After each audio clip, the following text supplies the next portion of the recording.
오늘 본문을 보시면 잘된 사람 이야기 다니엘, 끝에까지 잘 되는 사람입니다. 그래서 한 해를 마무리하면서 우리 교회에 이 예배 참석하신 여러분들에게 하나님 주시는 메시지인데, 제목이 왜 어떤 사람은 끝까지 형통할까? 처음에만 잘 되고 끝에 가서 안 되는 분이 있고, 어떤 분들은 처음에 안 됐다가 중간에 잘 되고 끝에서 처음에도 잘 되고 중간에 잘 되지만 끝까지 또 잘 되는 분이 있죠.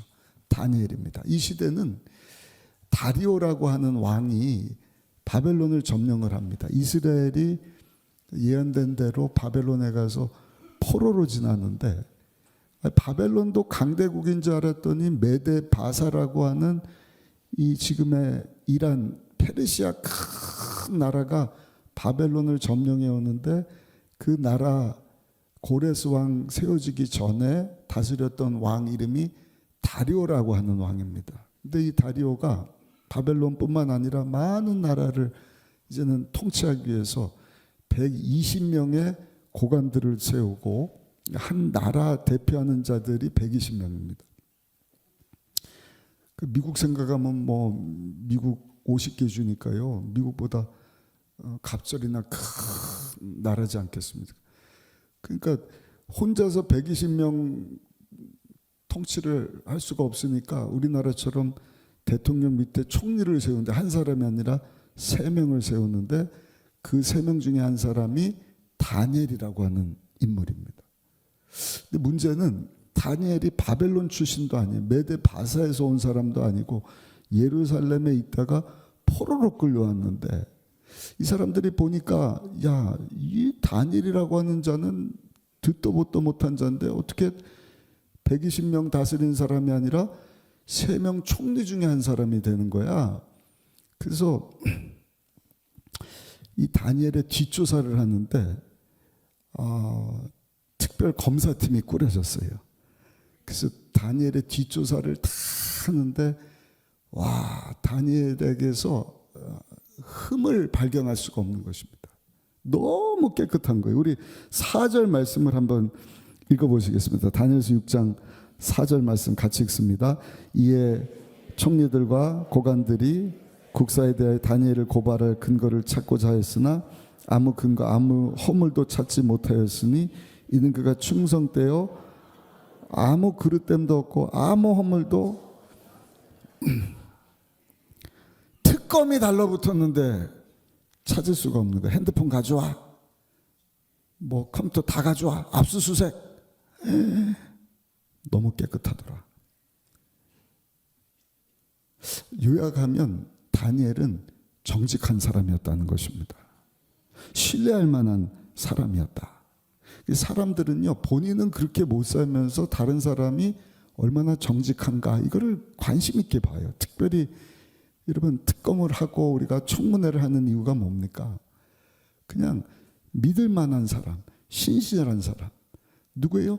정직한 사람이 되기를 원하는 것입니다. 사람들이 이 정직에 관심이 많아요. 왜냐하면 정직한 사람을 신뢰하고 믿을 수 있기 때문에. 미국에 실제로 일어난 일입니다. 3번이나 대통령을 지냈던 루즈벨트 대통령이 3선에 도전을 하는데, 위키라고 하는 사람하고 대선을 치르는데 또 당선이 된 거예요. 그래서 이 3선 당선된 루즈벨트 대통령이 윌키라고 하는 사람을 자기 취임식에 초청을 했는데, 경합을 벌이다가 낙선됐으니까 마음이 불편했겠잖아요. 그래도 초청을 해주니까 그 취임식에 참석은 했는데, 마음이 불편했는지 루즈벨트 대통령 들을 때 좀 불편한 얘기를 하는 거예요. 아니, 절반 인간인 홉킨스, 그 사람 여전히 자문관으로 세울 겁니까? 절반 인간이 무슨 뜻이냐면, 홉킨스라고 하는 사람이 루즈벨트를 도왔던 자문 역할을 해준 분인데 위가 고장이 나서 위암입니다. 그래서 위를 절단을 했거든요. 그러니까 암투병을 하면서 이 홉킨스라고 하는 사람이 루즈벨트를 도왔는데 자문관으로 세운 거예요. 우리라면 뭐 총리나 장관급, 국무위원 이런 자리를 줬겠죠. 그러니까 윌키라고 하는 사람이 그것을 빚고 와서, 아니 인간 절반밖에 안 되는 사람인데 자문관을 세울 겁니까? 그랬더니 루즈벨트 대통령이 뭐라고 얘기를 하느냐, 사람은 밥통의 크기로 평가할 것이 아니라 정직한 정도로 평가해야 됩니다. 밥통이 중요한 게 아니라 정직한 것이 중요하다. 그 정직한 윌킨슨을 자문관으로 세웠다는 것입니다. 여러분, 이렇게 정직하게 사는 사람이 사람의 신뢰도 얻고 대통령의 신뢰도 얻고 더 나아가서 하나님께도 인정을 받게 되는 줄로 믿습니다. 첫 번째입니다. 정직은요, 하나님이 복 주시는 기초가 되는 것입니다. 성경에 보면 하나님께서 정직한 자에게 약속하신 복이 많이 나오는데, 첫 번째는 정직한 사람은 마음에 기쁨을 주신다. 잠언 23장 16절입니다. 만일 내 입술이 정직을 말하면 내 속이 유쾌하리라. 정직한 사람이니까 꺼리낌이 없어요. 마음이 그냥 기쁘고 즐겁고 유쾌하고 하하하 할렐루야. 교회 나와서도 기쁘고, 표정들이 별로 안 기쁘신 것 같으신데, 입술이 정직한 사람, 여러분, 그냥 하나님이 기쁨을 주시는 거예요. 또 한 가지, 여러분, 정직하잖아요. 하나님께서 흑암 가운데 있다 할지라도 빛 가운데로 나오게 하실 것이다. 아멘. 오늘 흑암 가운데 있는 분들 하나님 앞에 기도할 수 있으시기를 바랍니다. 하나님, 제가 정말 하나님 앞에 다니엘처럼 정직한 삶 사는데 주여 은혜를 베풀어 주셔서 빛 가운데로 나가게 하여 주옵소서. 시편 112편 4절 말씀은 같이 한번 크게 읽어보시겠습니다. 정직한 자들에게는 흑암 중에 빛이 일어나나니 그는 자비롭고 긍휼이 많으며 의로운 이로다. 아멘. 다니엘이 그랬잖아요. 흠잡을 데가 없는 거예요. 아무리 이 사람을 끌어내리려고 해도 다니엘을 끌어내릴 수 없으니까 이 고관들이 어떤 아이디어를 냈느냐, 모함을 하는 것입니다. 어떤 모함이죠? 사자굴에 집어넣어 버려야겠다. 흑암이라고 하는 사자굴을 만나지 않습니까? 왕에게 가갖고 다리오 왕이시오, 30일 동안 특례법을 만듭시다. 왜냐하면 보니까 왕 말고 다른 신이나 사람들에게 뭐 이것저것 구하고 하는 사람들이 있는데, 앞으로 30일 동안은 그 왕 외에 그 어떤 사람, 어떤 신에게라도 기도한 사람이 있으면 그 사람 사자굴에 던집시다. 다니엘을 염두에 두고 만든 법인데, 다리오 왕이 그걸 알 리가 만무하죠. 그래? 그런 사람 30일 동안 다 사자밥이 되도록 하자. 조서를 꾸몄는데 거기다 도장을 꽉 찍어버린 거예요. 근데 여러분, 다니엘은요, 사자굴에 들어가야 되는 조서에 도장이 찍혔음에도 불구하고 하나님께서 그 사자굴에 들어간 다니엘을 빛 가운데로 나오게 하시는데 사자 입을 봉해 주시고 그를 구원해 주신 줄로 믿습니다. 그래서 다니엘서 6장 28절에 보면 이렇게 말씀을 하는 것입니다. 우리 같이 한번 읽어보시겠습니다. 이 다니엘이 다리오 왕의 시대와 바사 사람 고레스 왕 시대에도 형통하였더라. 아멘. 하나님이 정직한 자에게 주시는 복이 있어요. 마음의 기쁨을 주십니다. 어두운 가운데, 사자굴 가운데 있는 그런 상황 가운데서도 하나님께서는 빛 가운데로 나오게 하시더라. 두 번째입니다. 여러분, 정직한 사람은요, 어떠한 상황 가운데서도 담대함을 얻습니다. 아멘. 다니엘을 보면 하나님 앞에 정직한 가운데 하나님께서 그에게 사자 입을 막아주시고 사자굴에서 나오게 하시는데, 다리옹이 나중에 그 소식을 전해드린 것 같아요. 아니 뭐 다니엘이 거기 들어갔다고? 어떻게 된 거야? 죽지 않고 살았다고 합니다. 이게 말이 돼?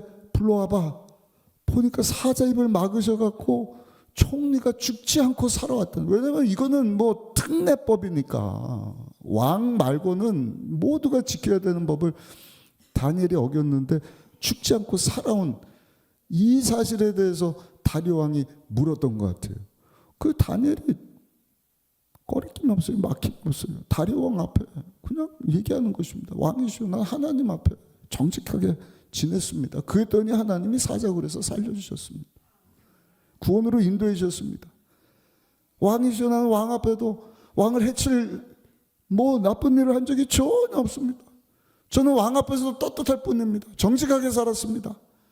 아멘. 우리 한번 읽어보실까요? 다니엘서 6장 22절 말씀을 같이 한번 읽어보시겠습니다. 나의 하나님이 이미 그의 천사를 보내어 사자들의 입을 봉하셨으므로 사자들이 나를 상해하지 못하게 하셨나이다. 이는 나의 무죄함이 그 앞에 명백함이오며 또 왕이여 나는 왕에게도 해를 끼치지 아니하였나이다 하니라. 아멘. 여러분, 이렇게 하나님 앞에 정직한 사람은 저를 보세요. 하나님 앞에 얻을 상이 있는 것입니다.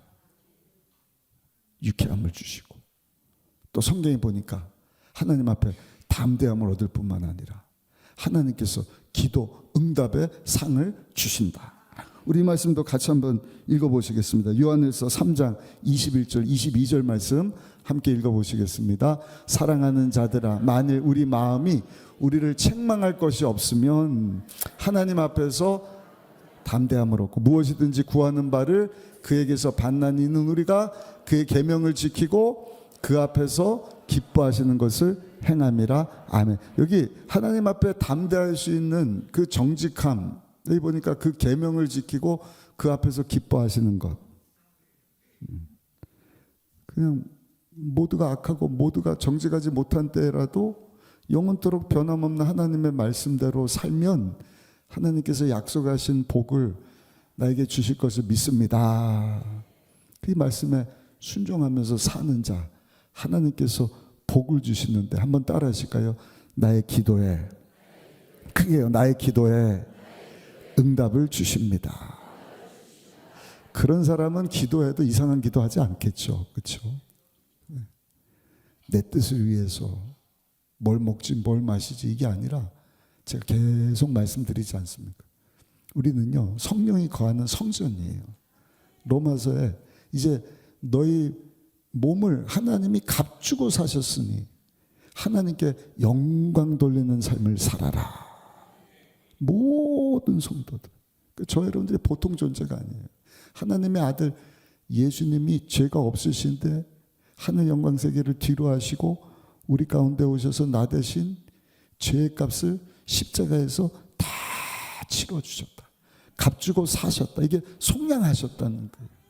그냥 값이 아니에요. 그냥 돈 몇 푼 주고 우리를 사신 것이 아니라 죄 없는 하나님의 아들 예수 그리스도, 그분의 생명값을 주고 저 여러분들을 사셨으니 이제는 그 말씀에 순종해서 하나님 자녀답게 살면 여러분, 우리 주님께서 그런 자를 귀하게 보셔서 마음의 기쁨도 주시고 할렐루야, 어둠 가운데 구원해 주시는데 무엇이든지 기도하는 것도 하나님이 다 들어 응답해 주실 것이다.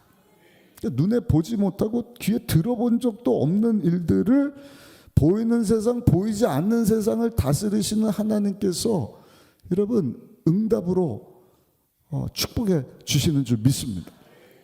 이런 간증을 들어봤어요. 한국 분인데 미국에 이민을 갔습니다. 한국에서는 이렇게 중고등학생들 교사 선생님으로 섬기다가 미국에 갔는데 이제 언어가 안 되니까 교사 될 수는 없고, 그래서 어떻게 이 세탁 일을 하게 되신 거예요. 믿음이 참 좋습니다. 그래서 아침부터 늦은 시간까지 신실하게 말씀 붙잡고 기도하며 정직하게, 또 수입이 생기면 하나님 앞에 뭐 헌금도 하지만 세계 선교하는 일을 위해서도 또 이렇게 구제일을 하고.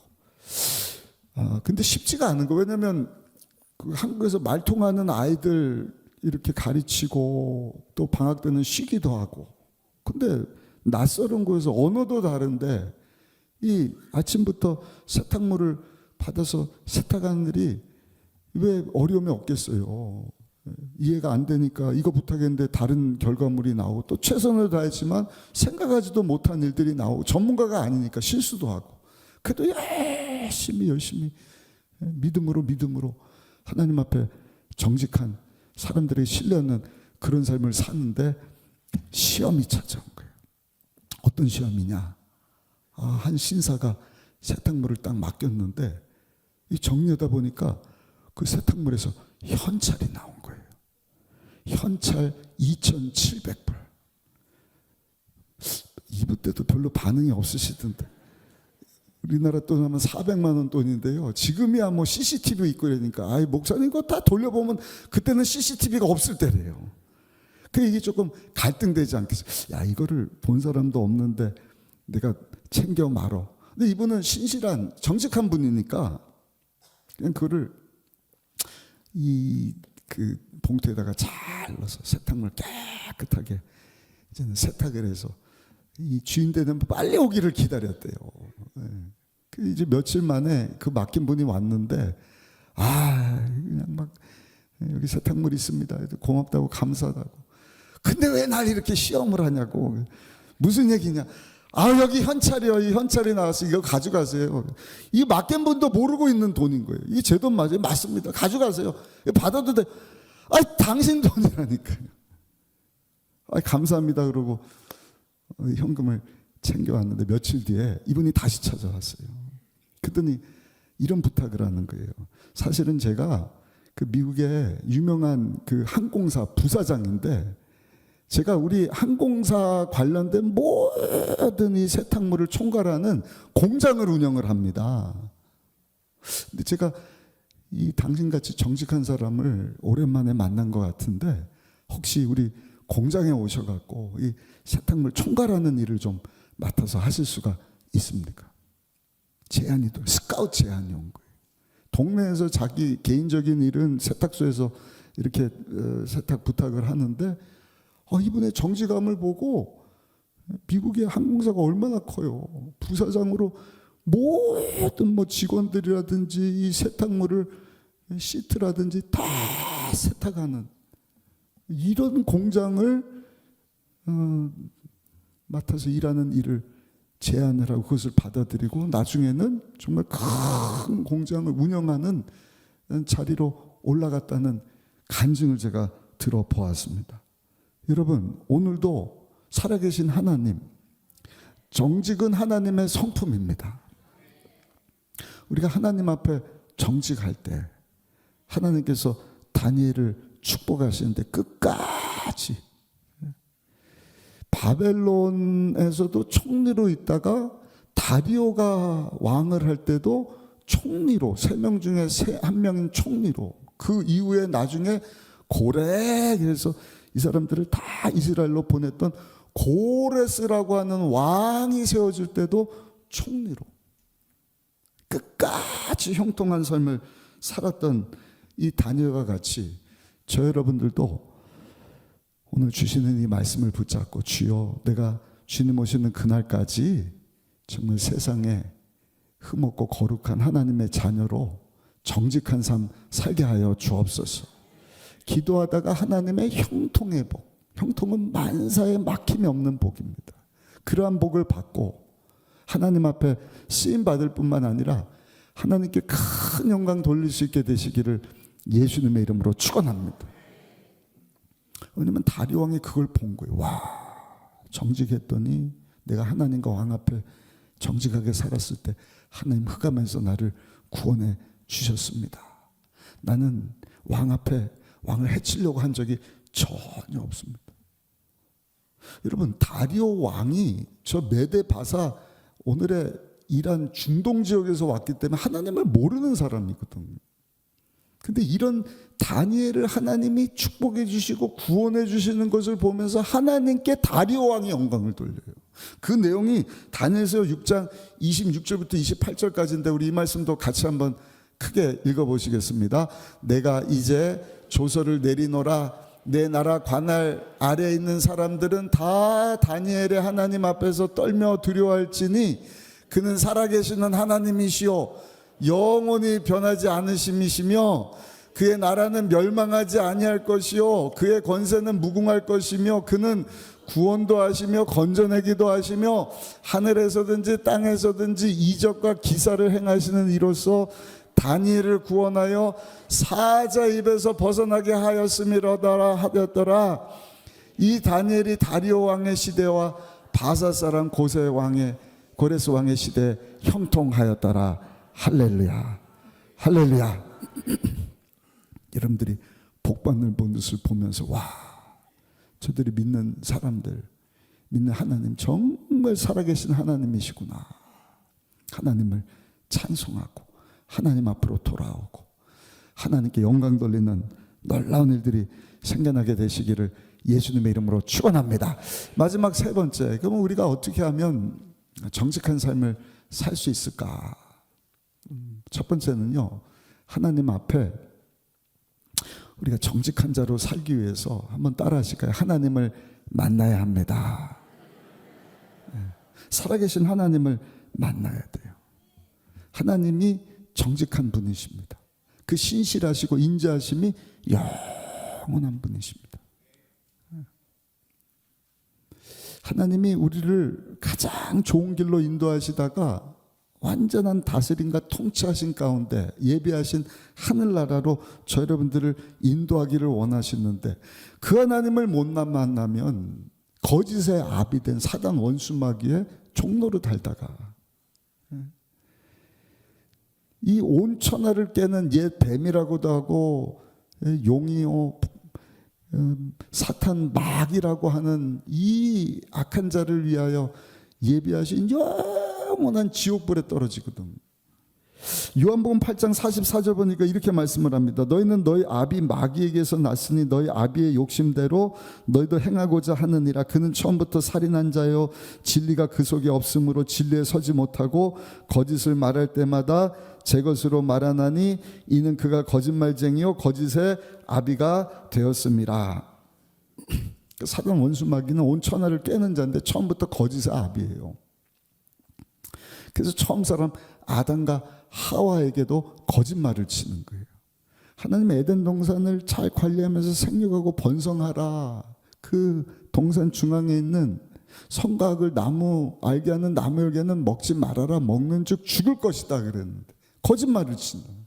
정령 죽을까 하노라. 안 죽을 수도 있다는 거예요. 거짓의 아비. 거기 종노릇 하다가 여러분 멸망의 자리로 나가는 것이 아니라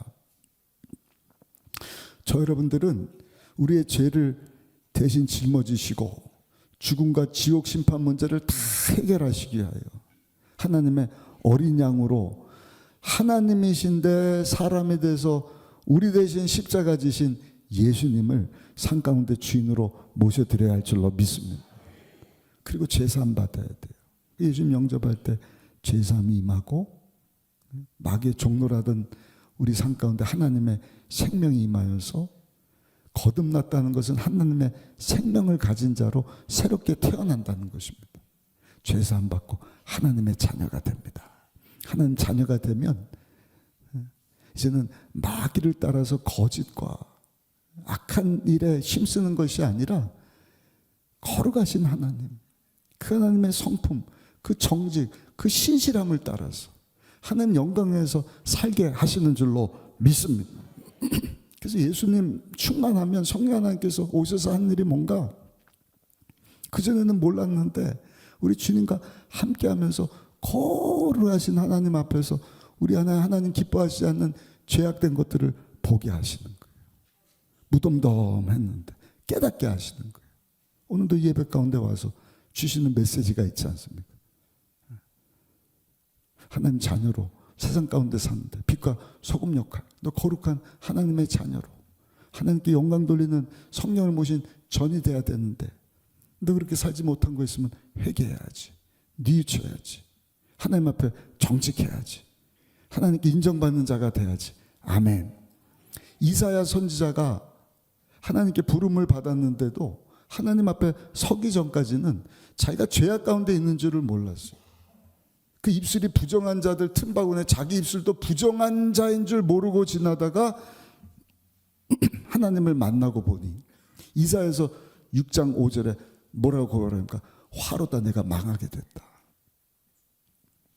하나님을 드디어 본 거예요.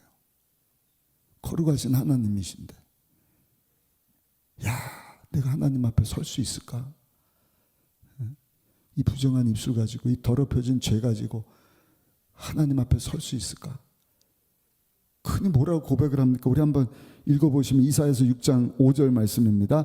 그때 내가 말하되 화로다 나여 망하게 되었도다. 나는 입술이 부정한 사람이요 입술이 부정한 백성 중에 거주하면서 만군의 야훼이신 왕을 배었음이로다 하였더라. 할렐루야. 그 하나님 앞에 자기 죄를 보게 하시는 것입니다. 근데 하나님께서는요, 우리에게 완벽함을 요구하는 것이 아니라 솔직하기를 원하시는 거예요. 그 죄를 보여주면서 하나님 앞에 회개하고 돌아오기를 원하시는 거예요. 요한일서 1장 8절 보니까 만일 우리가 죄 없다 하면 스스로 속이고 또 진리가 우리 속에 있지 아니할 것이다. 그러나 성령 하나님이 우리에게 보여주시는 죄가 있다고 한다면, 아, 제가 몰랐는데 하나님 앞에 범죄하고 있었네요.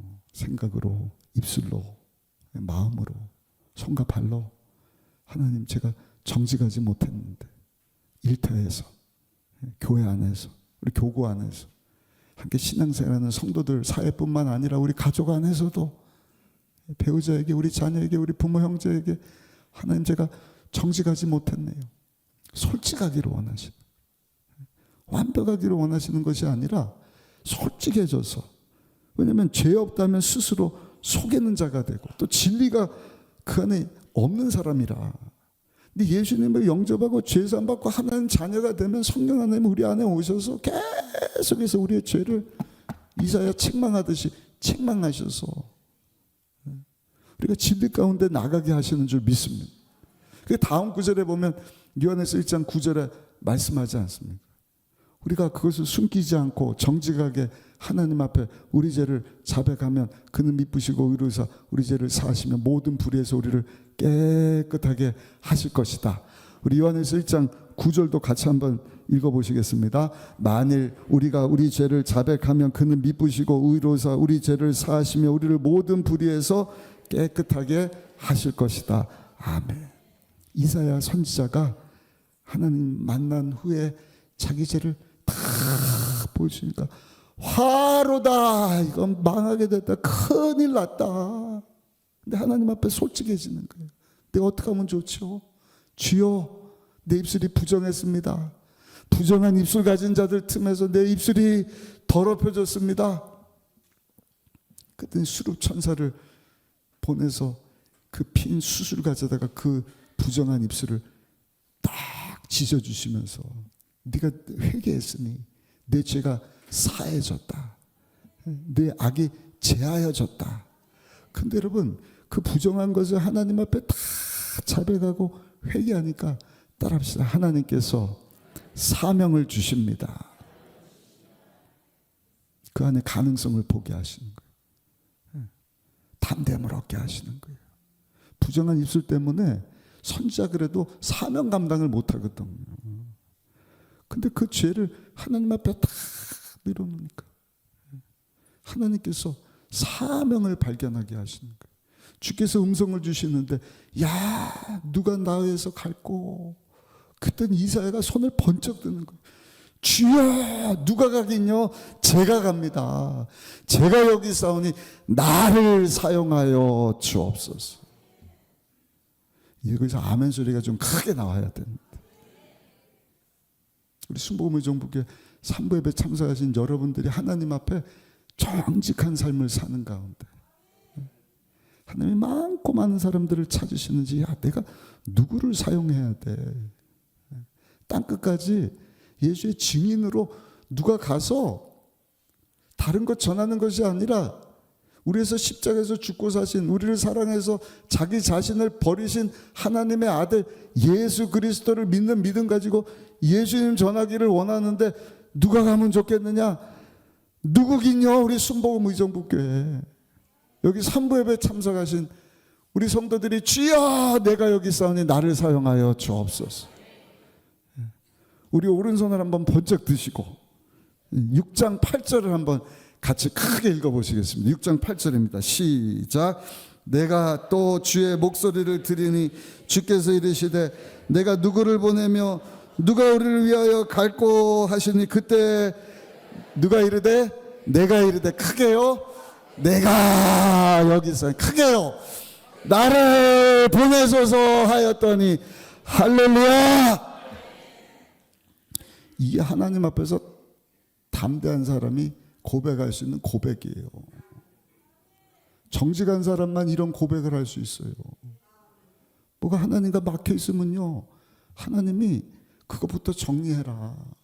기도하는 것도요, 하나님이 귀가 먹고 눈이 멀어서 손이 짧아서 구원 못하는 게 아니에요. 그 더러운 죄 때문에. 그러나 그 죄를 우리가 주 앞에 솔직히 자백하고 우리의 죄를 씻어주시기 위하여 십자가에 설리신 어린 양 예수 그리스도의 피를 의지해서 회개하고 자백하면 그는 미쁘시고 의로서 우리 죄를 사하시면 모든 불에서 우리를 깨끗하게 하시고 흰 눈보다 양털보다 희게 하시고 구원으로 인도하실 뿐만 아니라 우리를 하여금 사명 감당하게 하는 것입니다. 짧은 뿐인 인생 속히 지나갑니다. 주여 내가 여기 있사오니 나도 쓰임받다가 주 앞에 서기를 원합니다.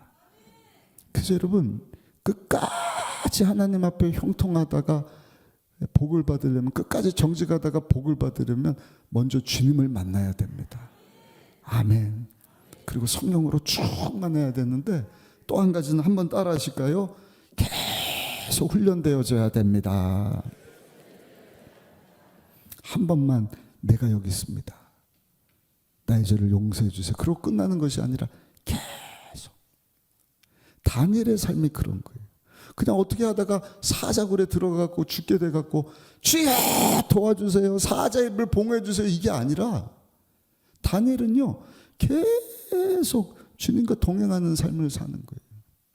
계속 말씀 붙잡고 기도하고 성령 충만, 성령 충만. 하나님 앞에 정직한, 사람 앞에도 정직한, 신뢰를 받는. 그래서 총리로도 올라갔지만 여러분 총리로 올라가서도 정직한 삶. 우리 한번 보실까요? 다니엘서 6장 10절 말씀 한번 읽어보시겠습니다. 다니엘이 이 조서에 왕의 도장이 찍힌 것을 알고도 자기 집에 돌아가서는 윗방에 올라가 예루살렘으로 향한 창문을 열고 어떻게 해요? 전에 하던 대로 하루 3번씩 무릎을 꿇고 기도하며 그 하나님께 감사하였더라. 지금 사자굴 들어가서 흑암 가운데 죽게 됐으니까 3번 무릎 꿇고 주야 주야 주야 이게 아니라 그 전에 하던 대로. 언제부터요? 다니엘서 1장 보면 어려서부터. 엘리트 코스 노예지만 머리 좋으니까 얘를 좀 교육시켜야겠다.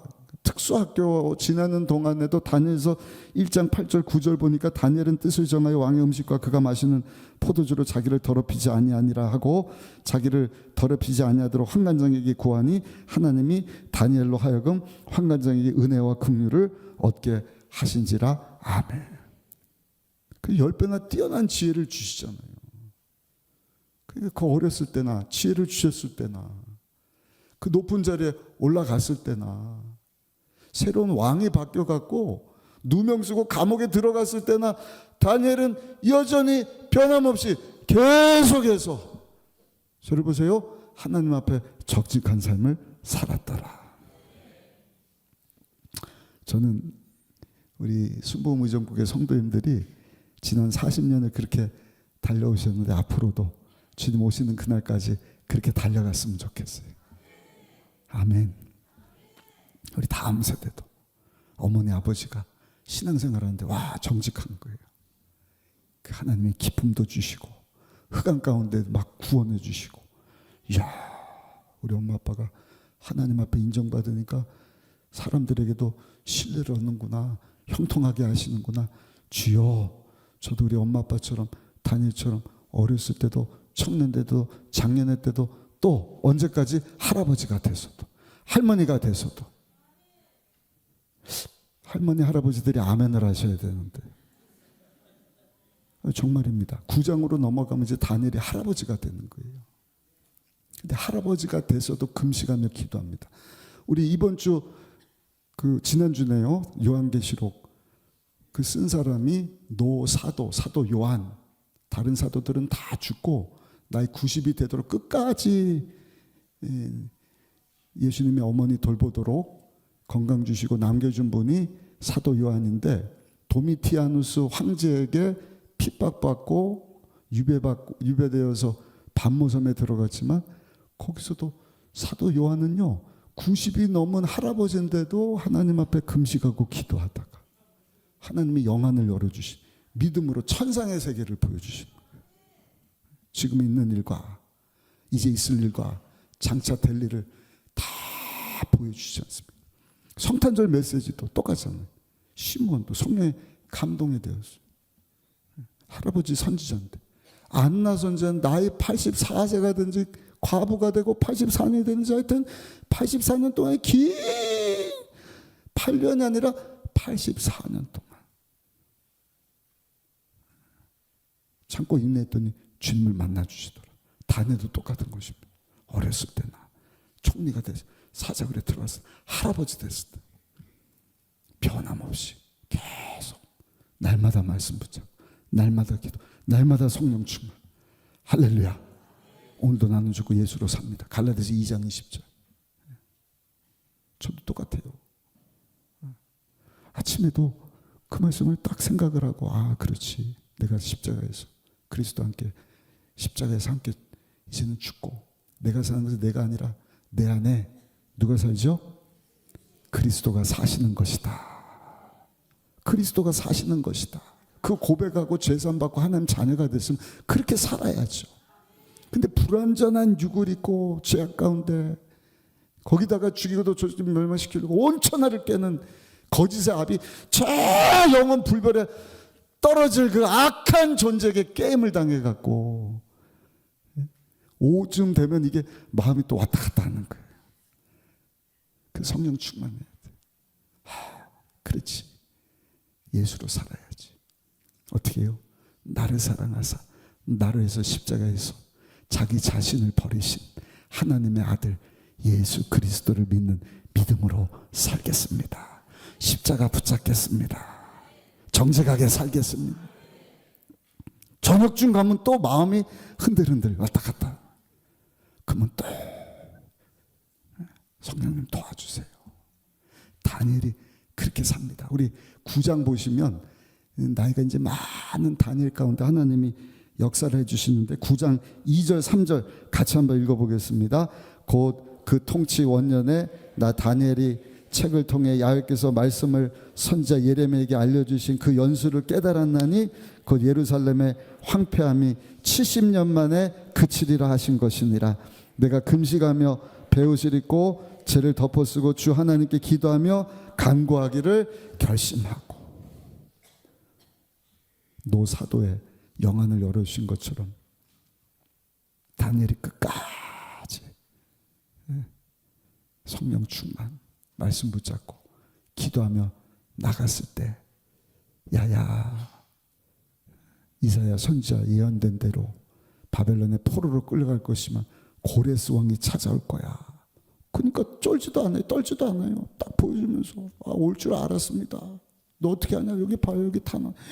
고레스가 놀래요. 고레스가. 하나님 앞에 정직하니까 나는 말씀이 이루어지길 믿고 삽니다. 그래 그러면 어떻게 해야 되냐? 우리 백성들 다 이제 돌아가게 해야 됩니다. 그래서 고레스 왕이라니까. 근데 또 기도하니까 예레미야 선지자에게 그 기간이 얼마예요? 70년. 70년 차면 하나님께서 일을 이루시겠구나. 결론입니다. 하나님께서 저와 여러분들이 원하시는 것은 정직인데 저와 여러분들의 그 정직함을 통해서 하나님께서 저와 여러분들을 끝까지 형통하게 하시고 우리를 통해서 영광을 받으실 뿐만 아니라 시편 112편 2절에 보니까 우리 자녀들을 축복해 주시는 거예요. 우리 자녀들을 강성하게 하시고 우리 자녀들 우리 정직함 때문에 복이 있게 하실 것이다. 저는 우리 교회가 그 자리까지 갔으면 좋겠어요. 어디가 정직한 교회야? 우리 양주 가면 제빵소 이름이 정직한 제빵소. 교회는 어디가 순복음 의정부께 성도님들 고래 지야 여기 있으니 우리 사용해 주세요. 근데 그 모습 보면서 우리 자녀들도 우리도 정직하게 살겠습니다. 하나님 우리 자녀들을 막 붙잡아 주시고 복을 주시고 그게 오늘날 여러분 세계 가운데 통하는 경쟁력이지 않겠습니까? AI 시대다 뭐. 아니요. 하나님 말씀대로, 하나님 말씀이 그대로 이루어질 것을 믿고 나는 확신 가지고 내가 하나님 앞에 정직하게 삽니다. 하나님 말씀에 순종하면서 날마다 예수로 죽고 예수님을 위하여서 성령 충만한 삶 삽니다. 하나님 마음 기쁨도 주시고 상을 주시는데 기도의 응답도 주시고 어둠 가운데 있는데도 빛으로 인도해 주시고 끝까지 형통하게 하셔서 우리를 통해서 영광 받으실 뿐만 아니라 저 여러분들의 자손을 통해서도 할렐루야. 우리 시편 112편 2절 말씀 읽고 말씀을 마치도록 하겠습니다. 함께 읽겠습니다. 그의 후손이 땅에서 강성하며 정직한 자들의 후손에게 복이 있으리로다. 한 번 더요. 시작. 그의 후손이 땅에서 강성하며 정직한 자들의 후손에게 복이 있으리로다. 오늘 주신 말씀 붙잡고 끝까지 정직한 삶 살다가 하나님의 형통의 복을 받으시고 하나님 앞에 쓰임받고 영광 돌리고 또 여러분들의 그 정직함을 통해 우리 후손들까지도 강성해지고 하나님의 큰 복을 받아 자자손손이 하나님 앞에 쓰임받고 영광 돌릴 수 있게 되시기를 예수님의 이름으로 축원합니다. 그렇게 되기를 원하시는 분들 우리 두 손 들고 아멘.